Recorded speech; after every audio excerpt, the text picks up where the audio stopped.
Okay, excellent. And that hadith and other hadith indicate that they are 5. The Quran says, "Aqim as-salah." Anybody else? Yes. So we assume that you meant 6 fard salah. I did, yeah. Is like extra salah, so we know that there are 5 fard salah, but there's no limit on how many extra prayers. Okay, and so to take this to another level of specificity,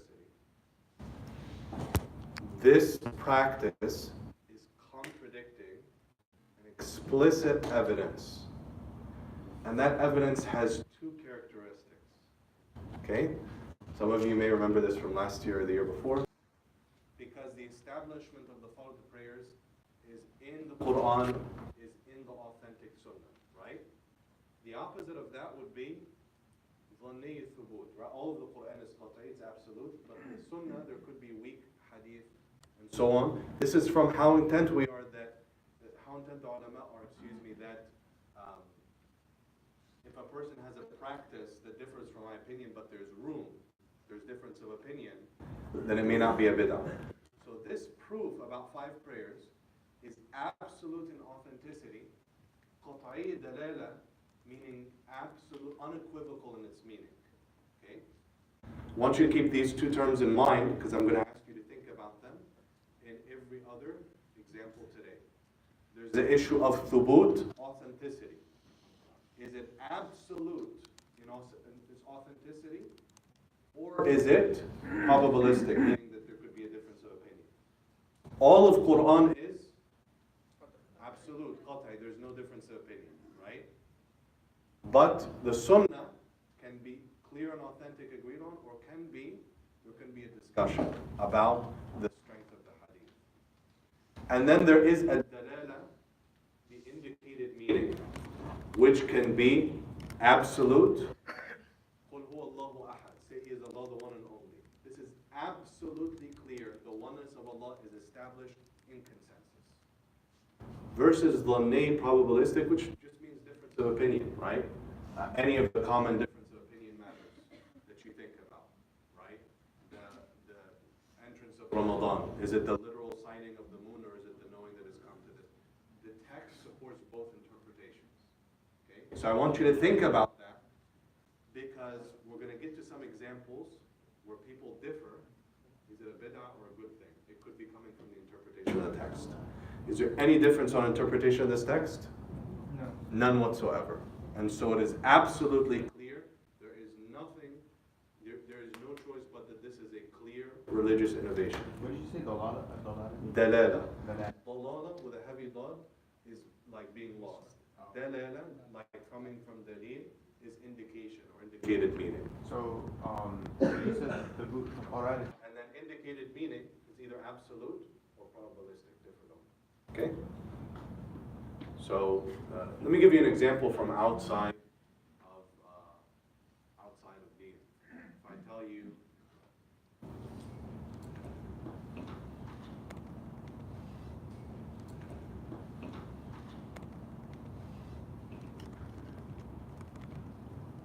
If I tell you, if it's a good example from the Prophet ﷺ is that when he said, do not pray Asr except at Bani Qurayza. And they took a very long time, right? And so as they're going, they're not going to make it before Maghrib, right? Asr will be over. So some of the companions said, no, he means like hurry up, not miss Asr, right? It's like hurry up, not miss Asr, right? And so we're going to pray Asr during the time and then continue. And some other companions said no. He said, don't pray Asr except at Bani Qurayza. That means you don't pray Asr even if it's Isha until you get to Bani Qurayza. When the Prophet ﷺ was presented with these issues, he actually just smiled. Like he accepted that interpretation. They were both well-meaning interpretations. So language by its nature has ambiguity to it, right? So some people can be more literal and so on. Why this whole headache and all this technical stuff? Again, because this is not about making the world look like your understanding or your practice. So we have to know where are the clear boundaries and where are there issues which people can differ on, but be true to the text, right? And this will become clear with more examples. Sheikh, I do have a question about, Yes. especially when we talked about the sixth prayer. Rasulullah was commanded to make tahajjud. That is the sixth prayer that he's making. So if you just look at purely the Sunnah of the Prophet ﷺ, there are references to this prayer. And I know this coincides with the example that you gave. So how do we distinguish that? Like there were some special requirements on him that doesn't apply to us. So when somebody's making that argument, would that have to be accounted for? You know, I should have been more specific in the example and said a sixth fard of prayer. But in dealing with this in reality, there is a tradition among the ulama to always make excuses for people.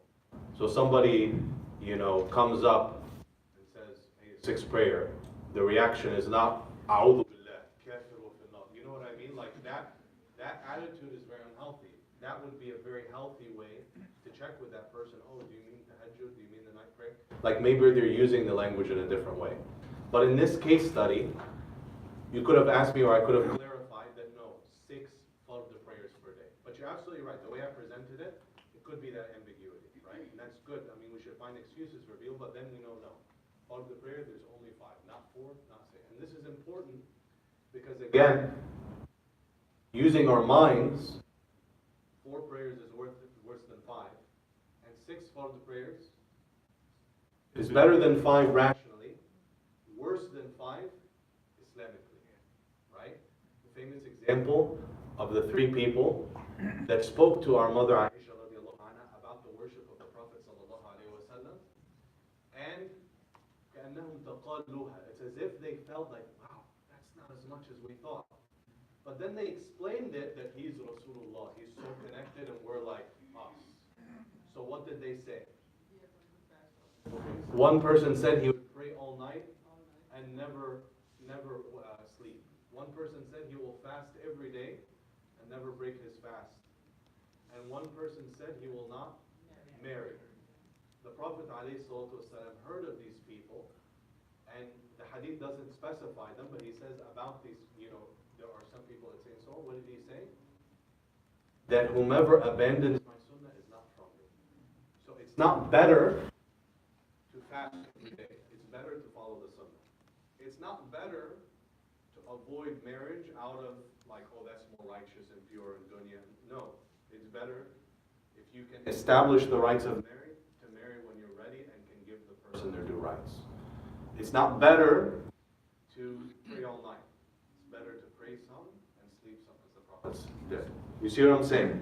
And so this is establishing that clear Islamic reasoning. Now it's time to turn up the temperature.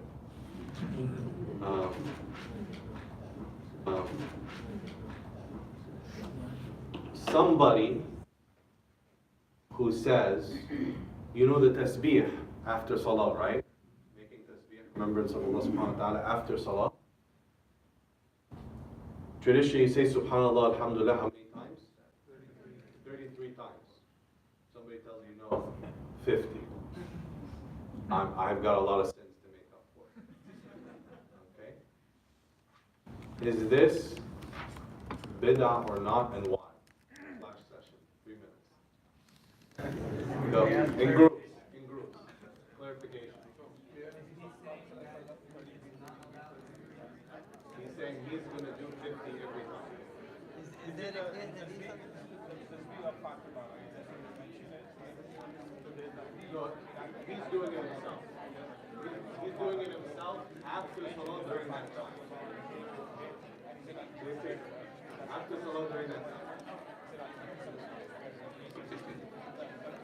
So, my question is this hadith that you are mentioning, is this generally accepted as the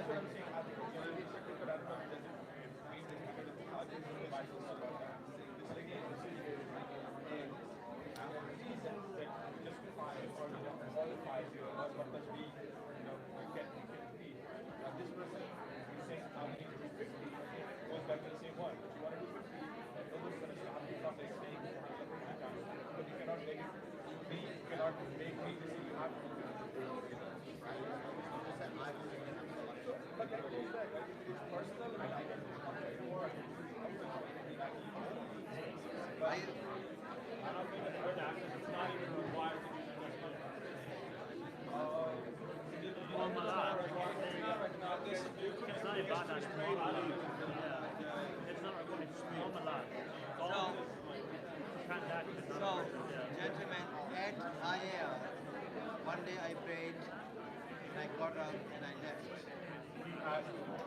A person followed me to the parking lot and said, you will go to hellfire because you did not do this meeting. This happened last year here at IAR.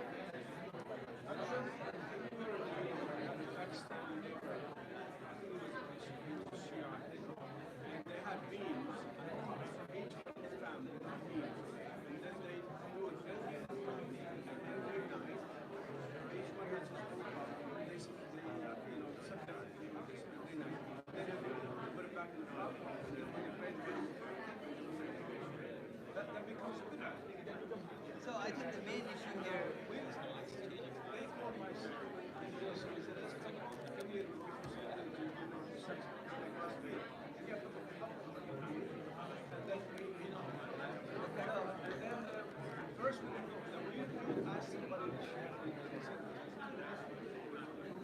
Okay, let's come back together, inshallah. So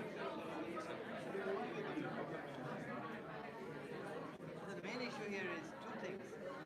Confirmation that this is an authentic hadith. And second one, it's not required. This is a toughie. What do you think? How many people said not bid'ah? How many people said bid'ah? MashaAllah, difference among ulama of the ummah.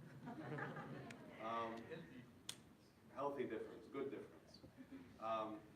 For those of you that said it is not a bid'ah, can you give us a highlight of your reasoning? Yes. So we attached like two conditions. You said A, that he can't say that this is a process of good, that's blind. And then B, he can't attach a special like fadila or virtue to 50. And I can't be like, oh, 50 this is like a special number. But if he's just like, yo, I feel like 50 is a good number for me, and I got some sins. I feel like we felt as a group that it was okay move. Okay, I want you to hold on to that because I was actually asked, explicitly, did he say this is the sunnah? And I said no, he did not, right? And that second point you made was like ascribing a certain right. And I said no, but he said for himself he's going to always make 50 after salah, like that's his rule. So anybody else with another idea about why is this not bid'ah or a response? Okay. About the balance, if you're going to add more business after Salah, so what shortcoming may happen in his study or work, in his issues? I mean, to start to the Sunnah, like 33 after Salah, and do his best in other works, is much better than adding to the Sunnah and many shortcomings in other work or life issues. Okay, so I think we're getting at the touchy issue that's going to come here. Any other issues on this? Yes. Yeah, if you do more, it's better, but it becomes a problem when you believe that if you do 50, it's going to expiate your sin or it's going to do something. Okay, good. What else? We said it was not bid'ah because doing the tasbih, even doing the 33 is not a fard. So we consider this as a mu'amalat where there's like room for interpretation. It's a good thought process. I would encourage you to categorize this as ibadah because tasbih, it doesn't have like a worldly benefit that you're expecting, right? In other words, I'm not getting in better shape or getting more money. It's purely for Allah subhanahu wa ta'ala. So it's ibadah, but I think your group is teasing out a really essential point. The ibadat are not only restricted to what is explicitly mentioned in the Quran. That the sunnah here is also authoritative in showing us how to do that ibadah. Okay, so very, very important point. Who said bid'ah and why? Who said bid'ah and why? Or did they all convince you otherwise? Who said bid'ah and why? So I thought it was a bid'ah because if there is a number assigned to a specific action that you're supposed to be doing, you're supposed to follow that number. And if not, then you can assign any number you want. Like if you, for example, like Sunnatul Fajr is 2 rak'ahs, you can't like create 4 rak'ahs and say that it's Sunnatul Fajr. Okay, so let's pause on that point. Sunnat al-Fajr is not fard. And it's not mentioned in the Quran explicitly, if you will. It's part of the Sunnah. And is just sunnah. So could I pray sunnat al-fajr 4 rak'at? How many people say not bid'ah? How many people say bid'ah? All right, now you guys all got me confused. Because how does that differ from adding to 50 tasbih versus adding 2 more rak'at in a specific sunnah? Not just praying 2 more rak'at night prayer, but adding 2 rak'at sunnat al-fajr. So you see what we're trying to get out here is a consistent system of thinking, right? If we have the same system, you may differ from conclusion to conclusion, but you have consistent thinking. So let me add some description for your notes and see if your opinion shifts or not. Okay? There is a helpful description that teases out, kind of a categorization of the things that we should be careful of. This is due to Ibn Uthaymeen rahimahullah, on what the act has to be according to the Sharia in 6 different ways. And maybe that'll help you think about this. One is the sabab, the cause of worship. Okay? So an act of, this is everything we're talking about is ibadat or muamalat? All ibadat. Are we straight? So don't tell me I need a cause to go to the Apple store and buy the iPhone 11, which doesn't exist. Like, that's not what we're talking about. We're talking sabab for worship. You with me? Sabab for worship. So an act of worship has to be in accordance with the Sharia in respect to its sabab. Okay? And so, the act of Salatul Fajr comes in at a particular time of day. I cannot pray Fajr at 1 p.m. Or more realistic example, at 8 a.m. You see what I'm saying? I cannot pray at 8 a.m. because that's not a sanctioned, cause. Here it's both cause and time in one, right? But a cause of a particular worship. Another,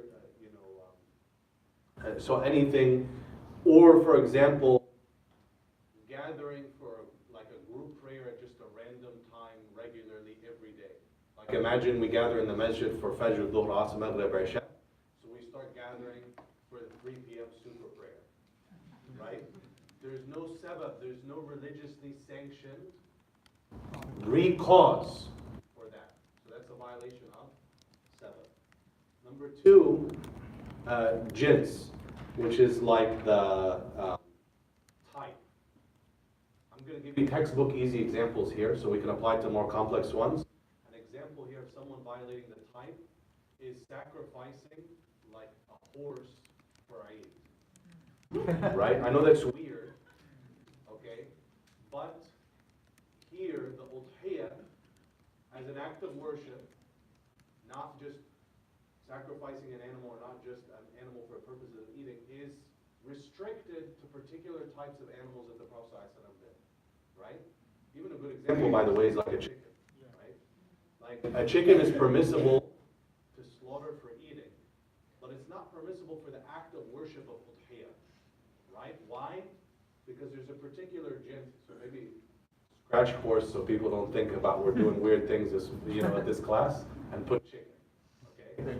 Here there's a jins, there's a type ascribed to the Sharia act. No, chicken is not there, right? It's like only the Prophet ﷺ only did udhiyah with particular animals. Make sense? Or you guys lost? Jins, which is type. Jins can also be used like when people say like jins can also mean like sex or gender, right? But its basic meaning, like sometimes on your umrah form, you say like jins, male or female, right?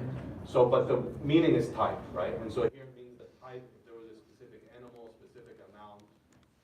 Other ones are zakah, right? Specific amounts of zakah are ascribed to specific wealth amounts, right? You have to do at least that. Number 3, qadr, or amount. Qadr, or amount. Okay? An easy example here is like 6 rak'at, dhuhr prayer. Or 4 rak'at what? Fajr sunnah, right? That the amount has violated what is explicitly stated by the Sharia. Number 4 the kayf, which is how you do it, or the manner of doing it, right? Let me think of a good example.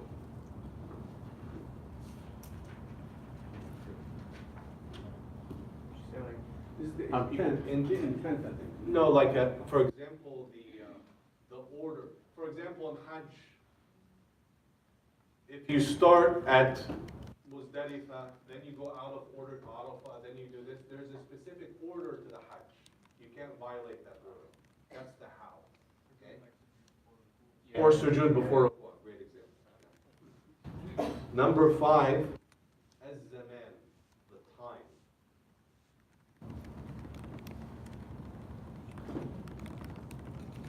And so we don't ascribe virtue or do something at a particular time without proof. Like making Hajj during winter break when it's not during winter break, right? Or making Hajj in December when it's not in December. There's a specific time ascribed to that. Change that. Say again? Said Muhammad Oh. Salman would change that. Yeah. That's why we have to know our deen, right? Number 6, al-makan, the place, right? Both ways. To not do something that needs to be in a particular place, somewhere else, and to not ascribe virtue to a certain place without proof. Okay? You got those 6? I know it's technical, but we got to get our minds working here. Does this make sense? Yes, can you repeat the first one, please, the sabab? The first one, sabab, which is cause. Like a cause for a particular act of worship coming in. Now coming back, we're saying this man is not calling others to do this.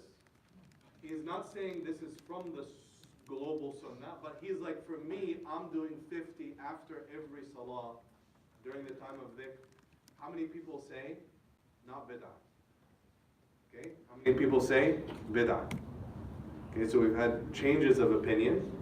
Here, the issue, and I'm filling in details, so I'm not giving you all the information up front. The issue underlying this is that there's a clear religious text, there's a hadith indicating the number 33 attached with this time, the end of prayer. So, many or all ulama would indicate that this is a bid'ah because he is doing it in place of a clear text, which is totally different if he just made 50 tasbih some other time. Now again, I want to be respectful of difference of opinion. You say, no, that hadith is not authentic, what? Fine. And at least you're thinking consistently. But we're saying, accepting that hadith, because even if that hadith, there's discussion about its authenticity, the number is clear. It said 33, didn't say tasbih. So there's a problem with doing something, just as there's a problem with, making some sunnah prayer or something extra rak'at without proof. Questions? How does media correlate with that, where if something where this situation, and maybe it's just something that's not conscious, like which is part of the issue, of doing the tasbih, and then you've done 36, you've done 38 here, or, so your niyyah wasn't to decide you're going to be 40, but sometimes it continues to happen because, I don't know. Yeah, and that's, Allah subhanahu wa ta'ala doesn't bring us to account for what we don't know. So here, the niyyah is not enough in the sense of just, I intend to do something good and I do something not in conformance with Sharia. But I intend to respect the number and so on, and I get distracted. It happens in Salah, right? You intend to make Dhuhr 4 rak'at, and then you're like, did I do 3 or do I 4? Have to do such as that.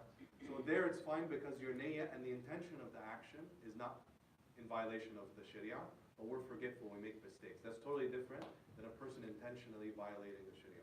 Let's do quick questions because we have a lot of things to go to. If these are quick burning questions, yes. Is doing less than 33 also a bid'ah?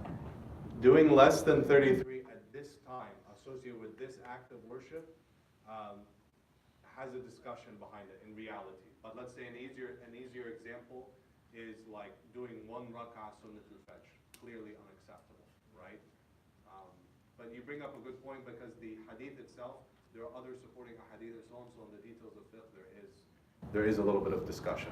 But if it was clear 33 at this time with no other hadith, it would be a bid'ah. Just in the way that 1 rak'ah would be a bid'ah for sunnah al-fajr. In reality on this dhikr, there are other ahadith and it's a more complex religious style. I would have, a better example honestly on my part would have been 2 rak'ah for sunnah al-fajr. So when I was younger in school, we were taught about saying Assalamu alaikum wa rahmatullahi wa barakatuh, and then adding wa maghfiratuh was like a good thing. But I'm wondering now that it's considered bid'ah to add that, or like what the point of always for us or not just the Assalamu alaikum wa rahmatullahi wa barakatuh, or is maghfiratuh included? Yeah, so that's a good example of applying. Now today, we have a 1,000 questions. What's more important than the questions is applying the system. So now I want to apply this system of thinking. Is this ibadah or mu'amala?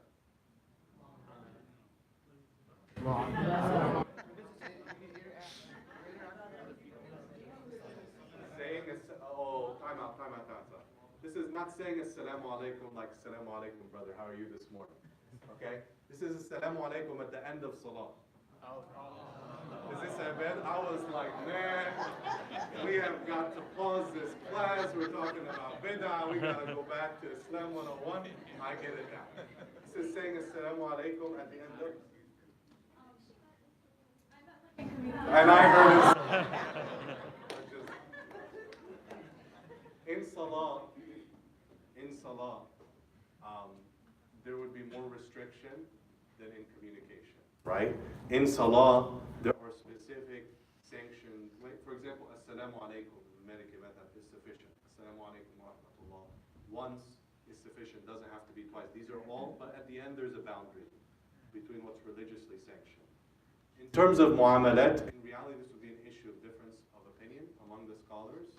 If they see this more as a mu'amala action or a specifically sanctioned thing by Sharia, but there's more flexibility than in salah. There would be a problem because the salam is part of the Sharia clearly. To add or mu'akhiratu or other things necessarily at every time and so on without evidence would become problematic. To add it in general would come back to a difference of opinion, which is what I'm getting to, that you'll see applying the system, there become certain things which become just difference of opinion among the scholars. We have to live with them and pick one of them. Okay? Burning questions. Yes? Okay, I appreciate that. We can put it on hold, inshallah. Let's go to another example. I'm sorry, you had a question. I forgot I paused. You sure? Okay, is this starting to come together? Starting to make more sense? It's a lot. Take it a step at a time, inshallah. Another example is someone who makes tasbih every day 1,000 times at 9 a.m. Someone who makes tasbih every day 1,000 times at 9 a.m. Question? Or are you asking? I'm asking for groups, rapid in groups. Tasbih 1,000 times at 9 a.m. Well, as long as he does it at 9 a.m., it's not associated with the prayer. It does not impose it on anyone else. He can do whatever he wants.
me. My question is, if he wants to do it at 9 or 9:01 or 9:02, okay, okay, there is an issue there whether he thinks 9 a.m. is important or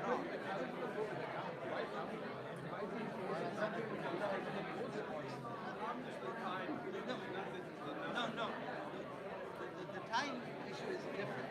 All the time issue is saying to us it's not associated with the prayer. That's very important distinction.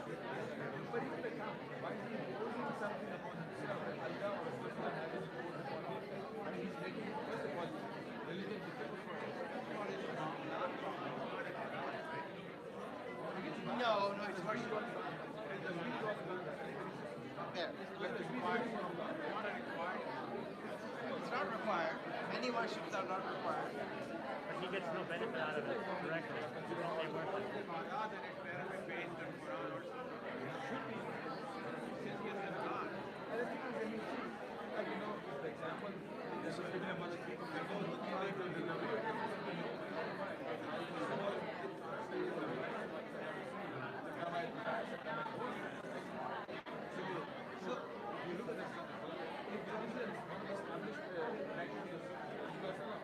Okay, let's come back together.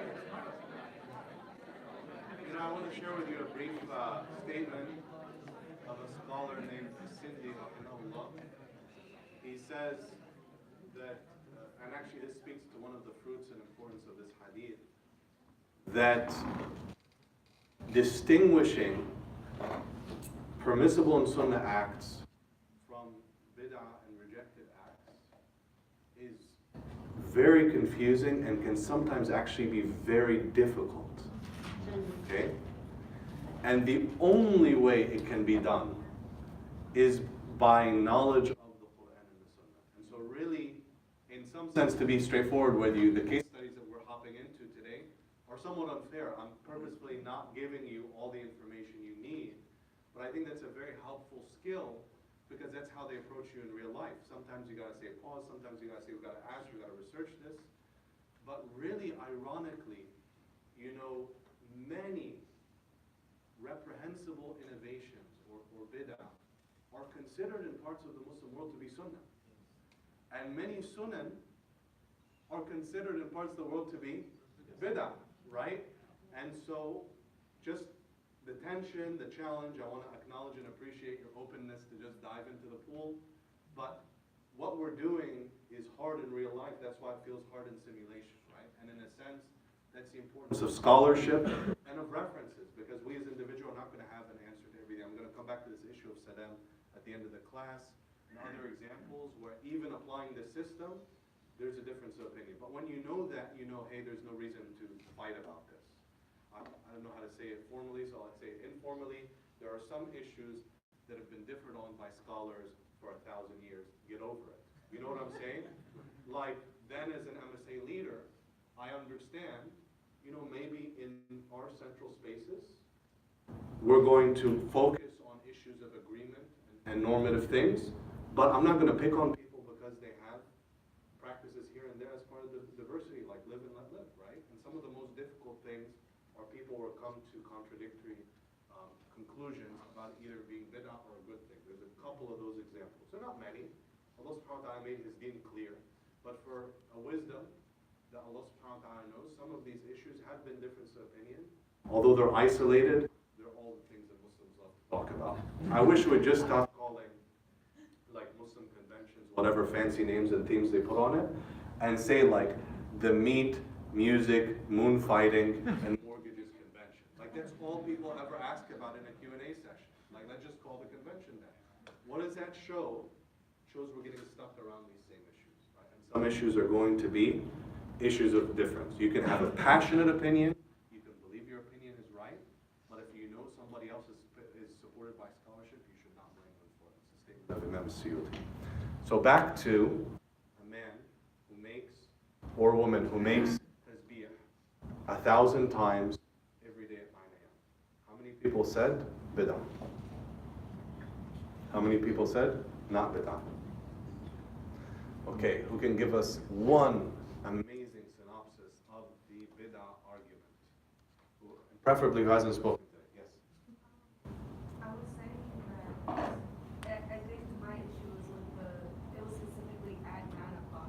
Okay. And for someone to say, I'm going to sit here at 9 o'clock and make tasbih, that's where my issue was coming from, because it's not like when you mentioned the super prayer at 3 o'clock, everybody gathers together at 3 o'clock specifically to make that prayer.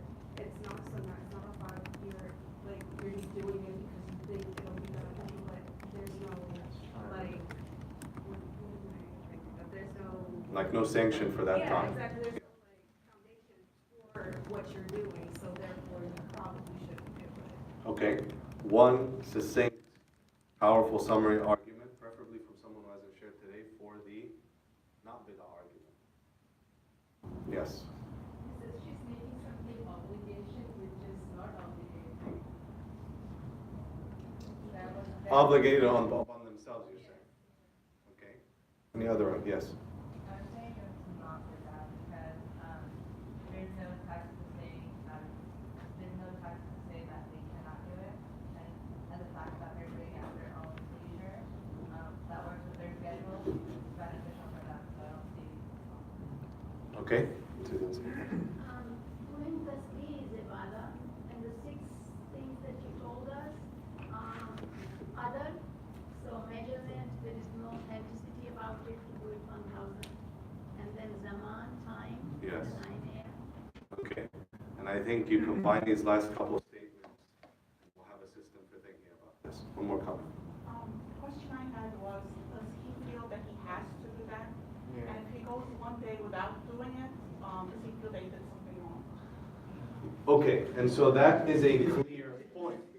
That is really important. That if this person starts claiming that making 1,000 tasbih at 9 a.m. is sunnah, does it become bid'ah? Yes. It does. Yes. Okay, coming back to that question is a very helpful question to help us think about it, okay?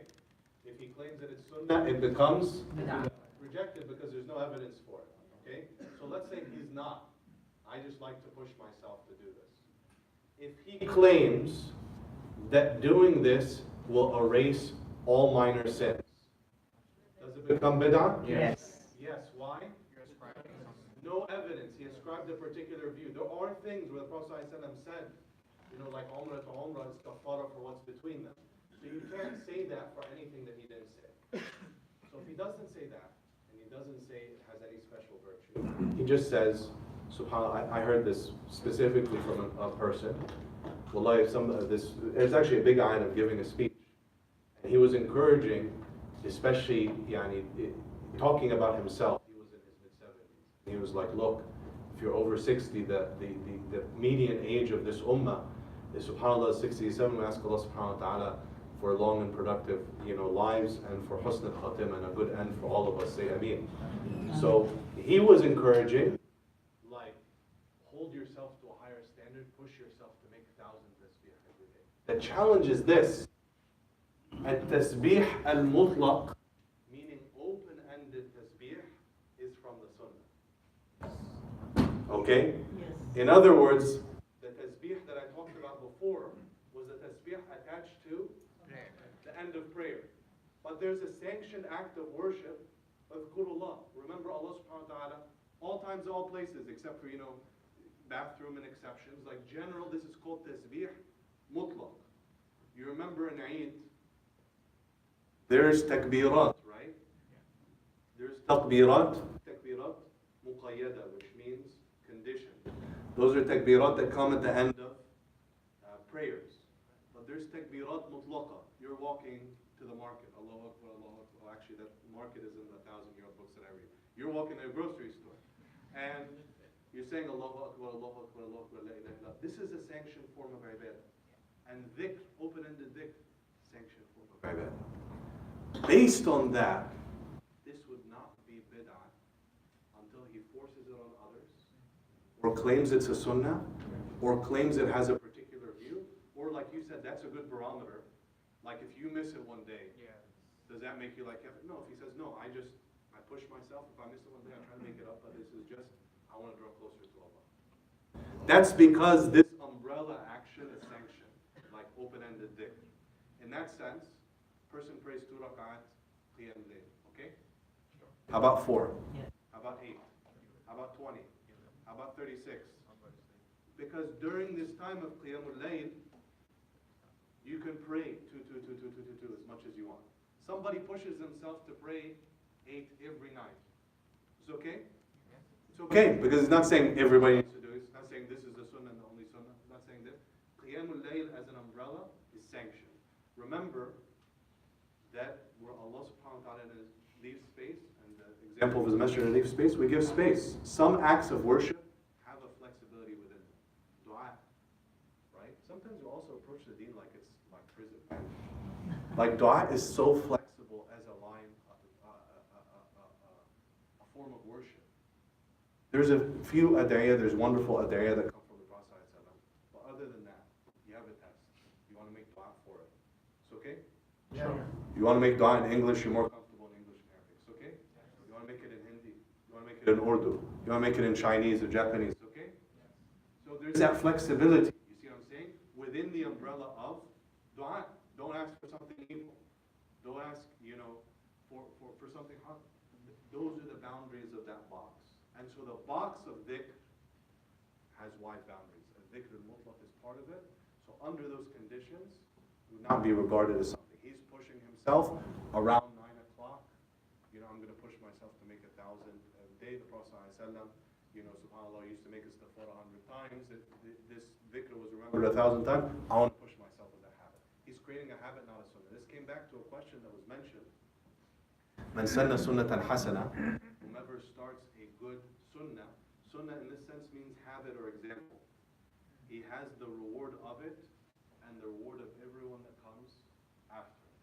Whoever starts an evil habit or example, then they have the reward, the sin of it, and everyone who follows that. This doesn't mean an alternative to the sunnah of the Prophet. It means a local habit.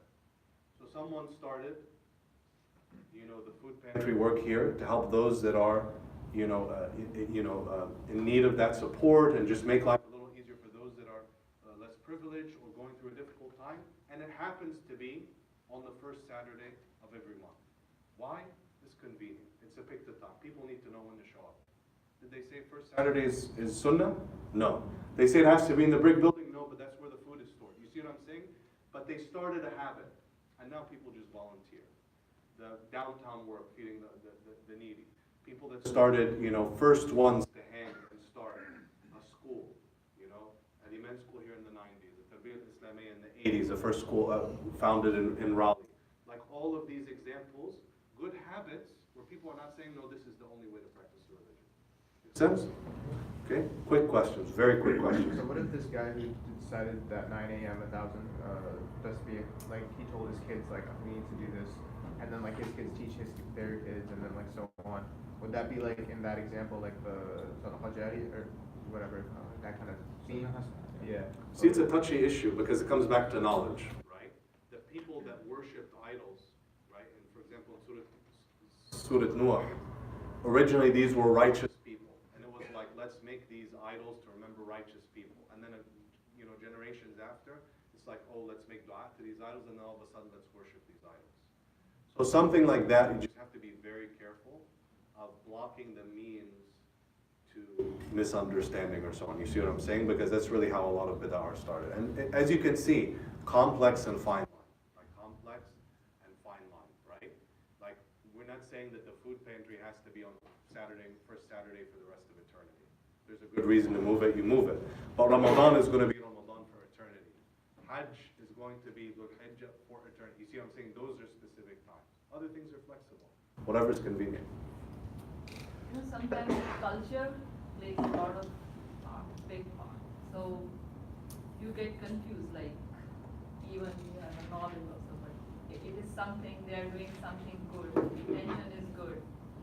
But what we will do over there, like there are a lot of examples, funerals, they have Quran Khwani, or then they have like third day full, and then they have like 40th day Chalis. So they are reciting Quran Pak, those days. So reciting Quran Pak is good, but it is becoming culture, and sometimes you get confused. Like if I will not do this thing, am I going to?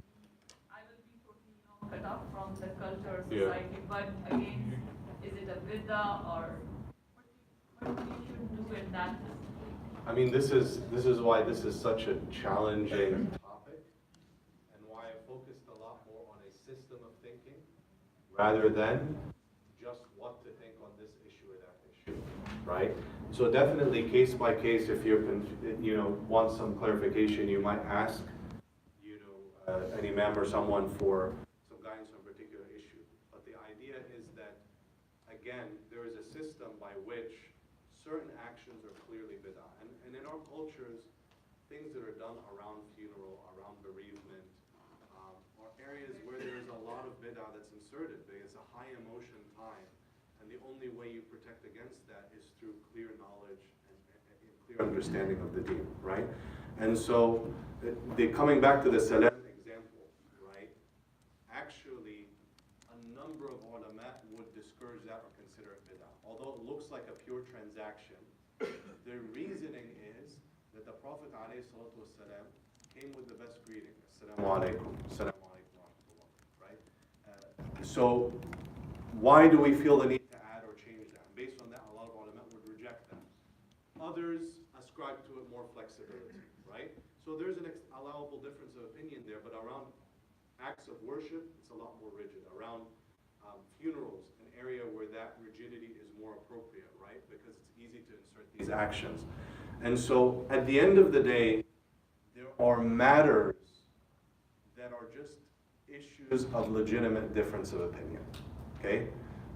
Matters like around, the mawlid of the Prophet ﷺ, a contentious issue where people come to very deeply held thought that this is a bid'ah and rejected, and others come to a very deeply held that this is a good thing and should be done, right? And we have a discussion and so on. You can hop into that discussion, come to your own passionate opinion.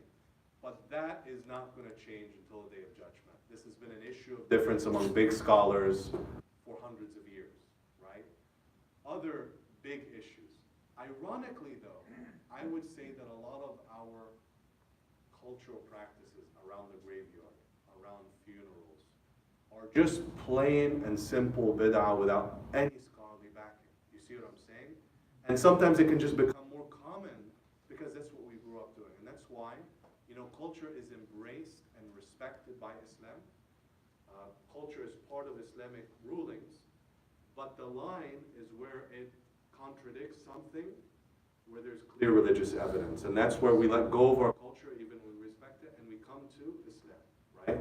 So a lot of culture has a lot of flexibility around it, but this is a challenging area. Obviously, we have to build our own understanding first. It's not wise to go and search yourself and create a fight during a funeral. That's just plain ignorance, right? But applying that as an art more than a science, but to have that clear understanding first is what we need to do. We have about 7 minutes to go. I'm going to take one more question, and then we have some wrap-up announcements, and then we'll close, inshallah, for the day. Take the last one. I'll ask. Okay. Jazakumullah khairan. So I'm going to pause the questions, inshallah. I'll stay available afterwards. I want to just spend the last few minutes for a couple announcements. First of all, Jazakumullah khairan. I know today's a dense class, right? There's a lot to cover. Go back to your notes. It's too much to absorb in one class, but that's okay. That's what we're here for. We're pushing each other.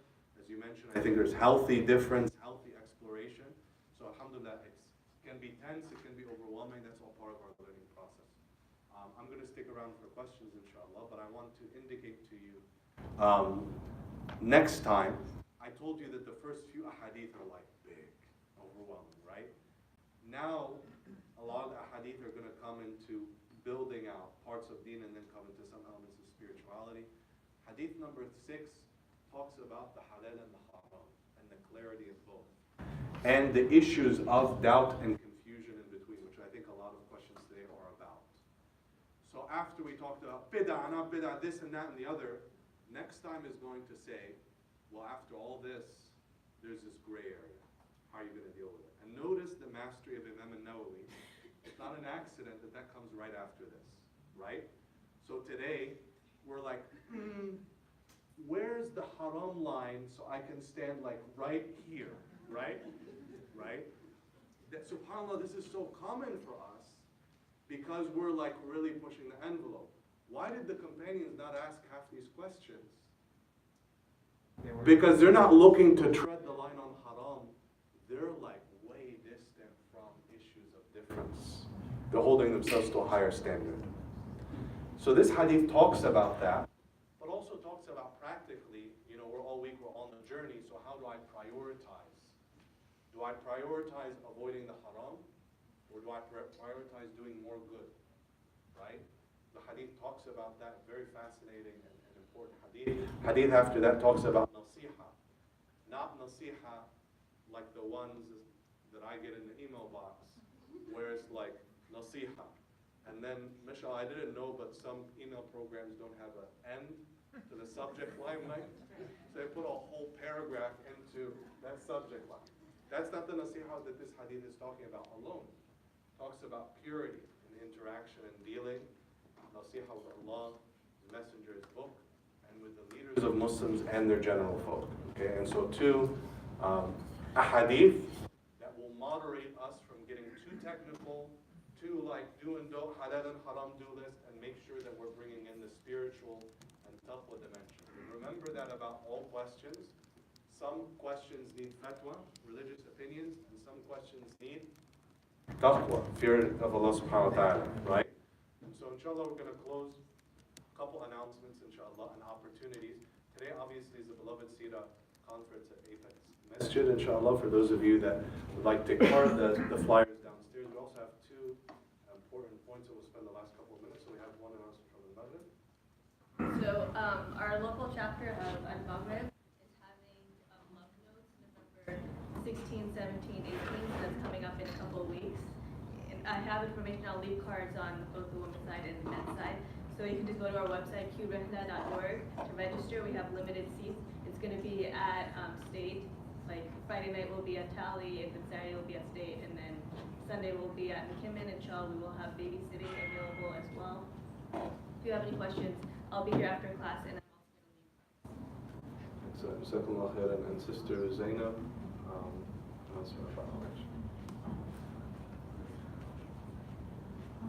Assalamu everyone. First, I just want to say that IR is doing a community survey that is on the website on RaleigMasjid.org. We're creating a strategic plan for the next 5 to 10 years, and we honestly need every single person's in this room's input. So please check out the website, take that survey, and really give your input on the things that you can see the masjid really, do, what you think the needs are, and really take time to expressing your concerns. And with those concerns, if you're ready to be part of things, if there's some type of initiative you want to take,